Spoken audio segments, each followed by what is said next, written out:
Freedom from assumptions. Since in our world, not knowing is bad, and two things we don't know are what we are and what life is, we develop an adversarial relationship to this fact, dampening our willingness to confront it. Instead, we rely on hearsay, beliefs, and social perspectives to tell us what we in life are or should be.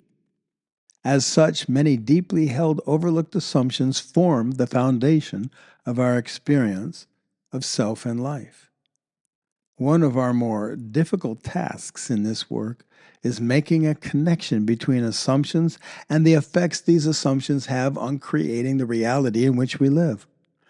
Even when we make some progress with this, too often it remains an intellectual connection, and this does little to eliminate it. Unless we can unearth the assumptions that create our self-experience, we can't let them go. And letting go of them is necessary to transcend life and death. Instead, we continue to hold fast to assumptions, much like a monkey who, grasping a piece of fruit inside a narrow-necked bottle, remains imprisoned because he won't let go of the fruit. It's not that he's so greedy or stupid. It's that he doesn't grasp the connection between holding on to the fruit and his inability to escape the bottle. We are very much like that. Once we realize within our own experience the relationship between assumptions to which we cling and our conceptually dominated experience, we can let these false assumptions go. Prior to realizing this relationship, however, we will remain monkeys trapped in a bottle. The first thing we need to do to get free is to become conscious of what we're assuming. This has to be done throughout personal contemplation. But taking a look at some candidates can warm us up to the task and provide some directions in which to look. What are the core assumptions that dominate our self-experience? Whatever they are, they won't appear as mere ideas, but will seem to be perceptions of reality. They won't offer themselves up easily to scrutiny. Our first encounter with such assumptions would have to be seen as unconventional, since they're likely to go against the grain of accepted truisms. Given this, they may also be difficult to understand, and so we should be patient in our consideration as it unfolds. Intellectual attempts to conjure up possible assumptions can provide material for further contemplation, but that alone is not likely to lead to insight. A conscious experience of the assumption at its source will always be different from the thought about what it might be. If we want to make a difference, we need a real experiential recognition of the assumptions that are actively operating in our own minds and experience. We've already touched on many deep assumptions about the nature of reality. It is these kinds of existential assumptions that bind us to the realities of life and death. But there are quite a few more that need our attention.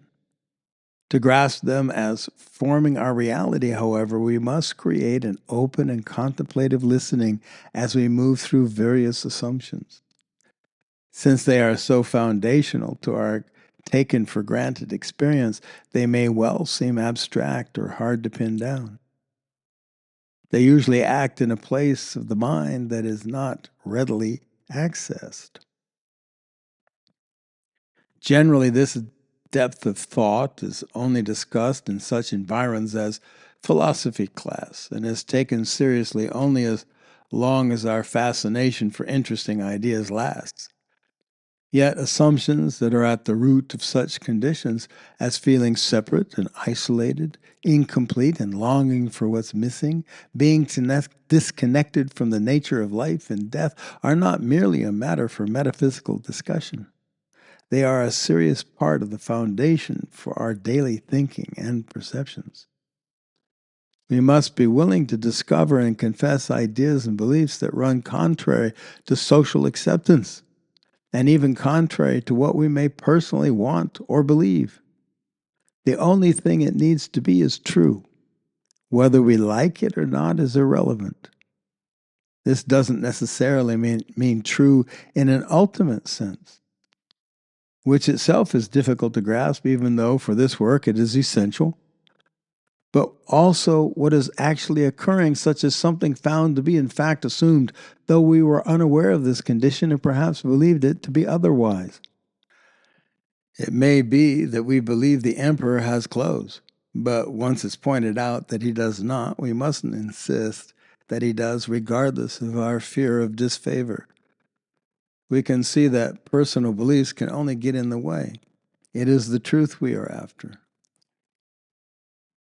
Normally, it is very hard to get people to grasp this, since they are overflowing with opinions and views.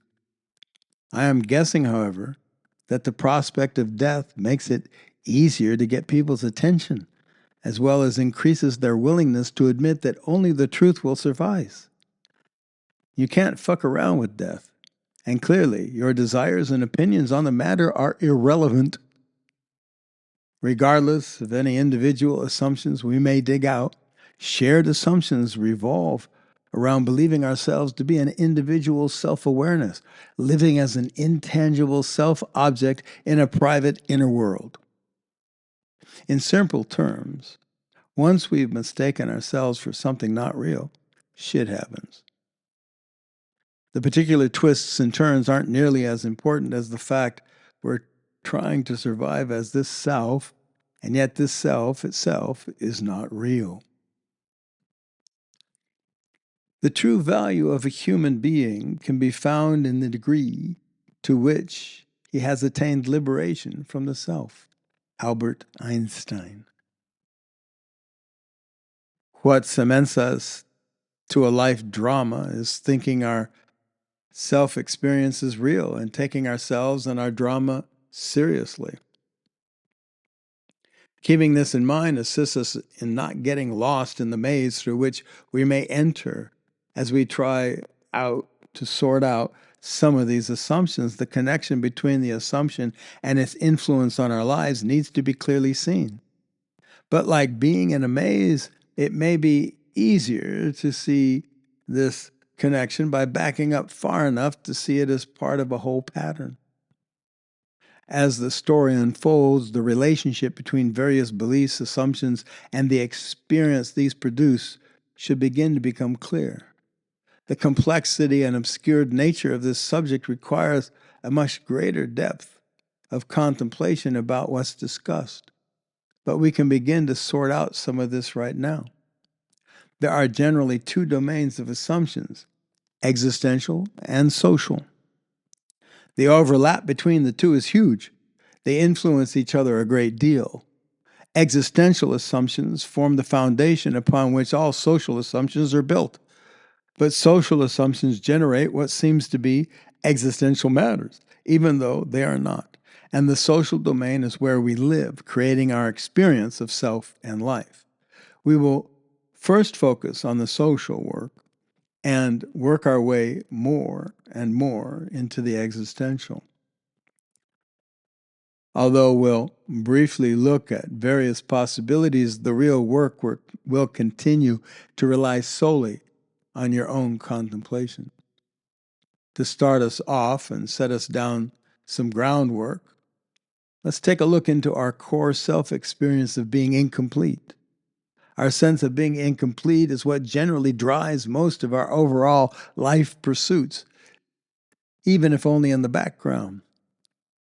This sense of being incomplete shows up in such experiences as feeling alone and like something is missing or wrong within our very existence, fueling our efforts to attain something we think will make us whole and happy.